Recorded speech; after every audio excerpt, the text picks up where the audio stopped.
করলা ভাজি তিতা লাগবে না সেই টিপস সহ আছে করলা ভাজি করে দেখাবো। আর রান্না করতে করতে গ্যাস ফুরিয়ে গেল, কিভাবে রান্না বান্না করলাম সম্পূর্ণ ভিডিওটি দেখলেই বুঝতে পারবেন। হ্যালো এভরিওয়ান, সবাই কেমন আছেন? আশা করি ভালো আছেন। আলহামদুলিল্লাহ আমরাও ভালো আছি।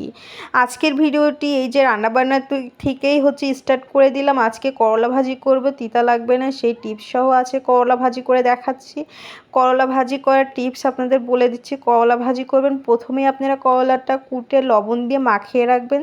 করলাতে যে তিতা থাকবে ওই লবণ দিয়ে যে মাখিয়ে রাখবেন ওই পানিটা থেকে কিন্তু বের হয়ে যাবে তিতা পানিটা, সেখন ধুয়ে ফেললেই কিন্তু তিতা আর লাগবে না।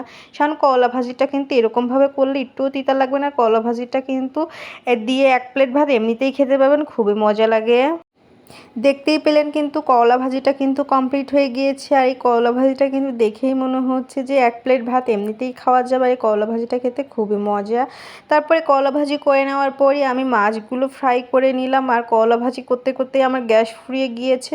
তারপর আপনাদের ভাইয়াকে বললাম, সে সঙ্গে সঙ্গে ফোন দিল, তারপরে গ্যাসটা দিয়ে গেল, সঙ্গে সঙ্গেই দিয়ে গিয়েছিল, সেই জন্য আর সমস্যা হয় নাই। তাড়াতাড়ি করে রান্নাবান্না স্টার্ট করে দিলাম। তারপরে মাছের তরকারি রান্না করাটা, মাছগুলো ভেজে নেওয়ার পরই তারপরে ডালের বড়িগুলো ভেজে নিলাম। আর আপনাদের ভাইয়া না মাছের সঙ্গে ডাউলের বড়ি দিলে না খুবই পছন্দ করে তরকারিতে, সঙ্গে কয়েকটা ডাউলের বড়িও ভেজে নিলাম। আজকে বেগুন আলু টমেটো আর ডাউলের বড়ি দিয়ে আজকে মাছের তরকারিটা রান্না করব।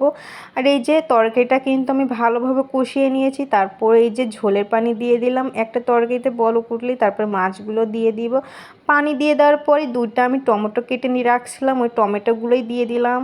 টমেটোগুলো দিয়ে দেওয়ার পরই তরকারিতে বলক উঠে গিয়েছিল। তারপরে ভেজে রাখা মাছ, তারপরে ডাউলের বড়ি এগুলো দিয়ে নেড়ে ছেড়ে এখন তরকারিটা কিন্তু রান্না করে নিব।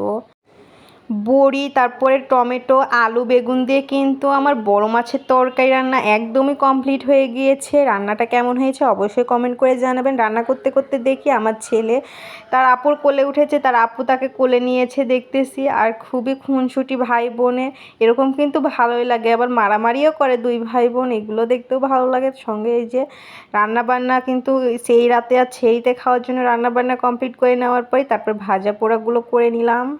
আজকে ভাজা পোড়ার মধ্যে ছিল ডিমের চপ আর বেগুনি করেছিলাম। আজকে আর পেঁয়াজু বানাইনি, শুধু আপনাদের ভাই কয়েকদিন ধরে বায়না করতেছে তাকে ডিমের চপ করে দিচ্ছি না। তারপরে ডিমের চপ আর বেগুনি করেছিলাম, সঙ্গে এই যে শরবত ছিল।